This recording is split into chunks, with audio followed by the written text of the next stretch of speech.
Praise the Lord. இன்றைய பலப்படுத்தும் வார்த்தை 2 சாமுவேல் 5வது அதிகாரம் 10வது வசனம். 2 சாமுவேல் சாப்டர் 5 verse 10. தாவீது நாளுக்கு நாள் விருத்தி அடைந்தான். சேனைகளின் தேவனாகிய கர்த்தர் அவனோடே கூட இருந்தார். David became greater and greater, for the Lord the God of hosts was with him. ஹல்லேலூயா. சேனைகளின் கர்த்தர் தாவீதோடு கூட இருந்ததுனால ஒவ்வொரு நாளும் அவருடைய வாழ்க்கையில உயர்வுகளையும் மேன்மைகளையும் பார்க்க முடிந்தது. இன்றைக்கு கர்த்தர் உங்களை பார்த்து சொல்லுகிறார், நான் உன்னோடு கூட இருக்கிறேன், உன்னுடைய வாழ்க்கையிலும் உயர்வுகளை நான் தருவேன் என்று கர்த்தர் வாக்கு பண்ணுகிறார்.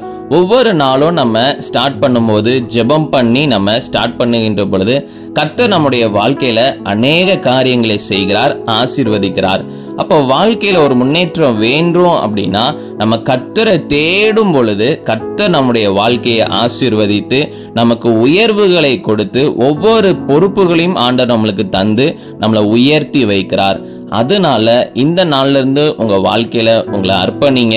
கர்த்தாவே, நான் உங்களுக்கு தகப்பனே சப்பா என்னுடைய வாழ்க்கையில முதலிடம் கொடுப்பேன், நீங்க என்னோட கூட இருங்க, நீங்க என்னுடைய வாழ்க்கையில ஆண்டவரே என்ன செய்யணும்னு சொல்லி திட்டம் வச்சிருக்கிறீங்களோ நீங்க செய்யுங்கன்னு சொல்லி உங்களை ஒப்பு கொடுங்க. கர்த்தர் தாவீதோடைய வாழ்க்கையில பெரிய காரியங்களை செய்தார், உயர்த்தி வைத்தார். அதே போல கர்த்தர் உங்களுடைய வாழ்க்கையிலும் பெரிய காரியங்களை செய்வார். நம்ம எல்லாரும் கண்களை மூடி ஜெபிக்கலாம். எங்களை நேசிக்கிற நல்ல தகப்பனே இசப்பா, பிள்ளைங்க வாழ்க்கையில ஆண்டவரே இசப்பா நீங்க ஆசீர்வதிங்க, நீங்க பிள்ளைங்களை உயர்த்தி வைங்க இசப்பா. மனிதர்கள் தகப்பனே இசப்பா நினைச்சு கூட பார்க்காத அளவுக்கு பிள்ளைங்களை உயர்த்தி வைங்கப்பா. நீங்க மாத்திரம் மகிமைப்படுங்க. இயேசுவின் மூலம் ஜெபிக்கிறோம் எங்கள் ஜீவனுள்ள நல்ல பிதாவே. ஆமேன், ஆமேன், ஆமேன். கர்த்தர் உங்களுக்கு ஒரு பெரிய திட்டம் வைத்திருக்கிறார். கர்த்தர் உங்க மூலமாக பெரிய காரியங்களை செய்வார். ஆண்டவர் உங்களோட கூட இருக்கிறார். அவர் நிச்சயம் உங்களை வழி நடத்துவார். God bless you. Have a blessed day.